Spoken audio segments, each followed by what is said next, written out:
First of all, Marius, a little bit about your background. Who is Marius Fischer? Marius is 29 years old, comes from Germany, in Bonn, near Cologne, was the capital of Germany in the past.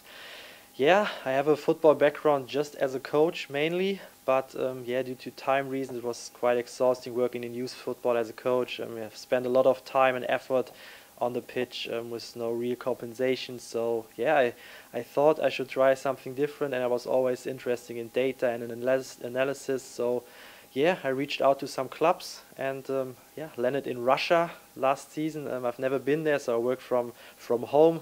Due to COVID, this was possible. So yeah, I worked two years or 1.5 years in the Russian Premier League for Sochi and for Tyske Moscow.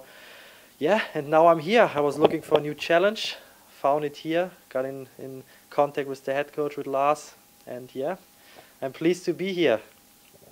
Can you describe for the Viborg fans what is a football analyst? What's your job and what do you do? Yeah, I think a lot of people still think it's sitting in front of your laptop, having no idea of what is happening on a pitch and just looking at numbers. That's different. So like I said, I'm thinking a bit as a coach. So I try to combine what I see with my eyes and with the numbers, with the data, and then mainly is the opponent analysis. So we try to prepare the players for the next game as much as this can make possible. I mean, there's a lot of pressure in game and a lot of stuff that we can't predict, but we try our best to see where are the weaknesses, where are the strengths of the next opponent, are there any missing players, what are the zones they want to attack, where can we hurt them. So this is all the stuff we look at and try to give it to the players in a simple form, because I'm not a fan of over-analyzing anything, because in the end it's football, it's also a lot of random and luck, so but we need to prepare in the best way that's possible.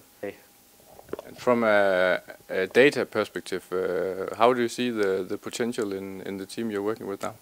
Yeah, it's big. I think I just showed the players that we are first in shots per 90 minutes in the league. We are first in corners in 90 minutes. We have a good ball possession for a promoted team.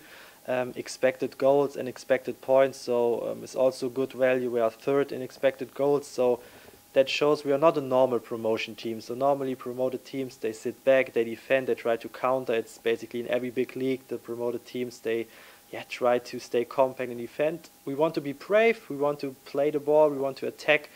Not always with success. Sometimes you can see cheap goals, sometimes you miss chances, but I think the data and the development is really good, and I think if we continue to do it and the players believe in what we want to do with our DNA, I think the results will come automatically.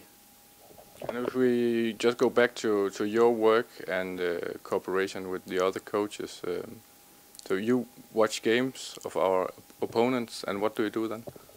Yeah, basically I watch the games, and we have some metrics and some stuff that we agreed on where we want to look at. So how do they build up, how do they defend, how do they attack, and then we prepare a video for the players. Like I said, it should be simple, because not every player, not everyone wants to have this high detailed breakdown. It should give them like an overview of what to expect of the opponent, and then we try to mix it with the data. So if we see something in the video that is interesting, sometimes the opponent tries to build up over the right side, and then we try to compare it to the data. If the data agrees with it, and if it's the case, that's the best thing, so we have a clear picture of the next opponent. It was a bit different because it's a new league for me. I've not worked in Denmark, but I guess with time now I have a good overview of every opponent, I guess.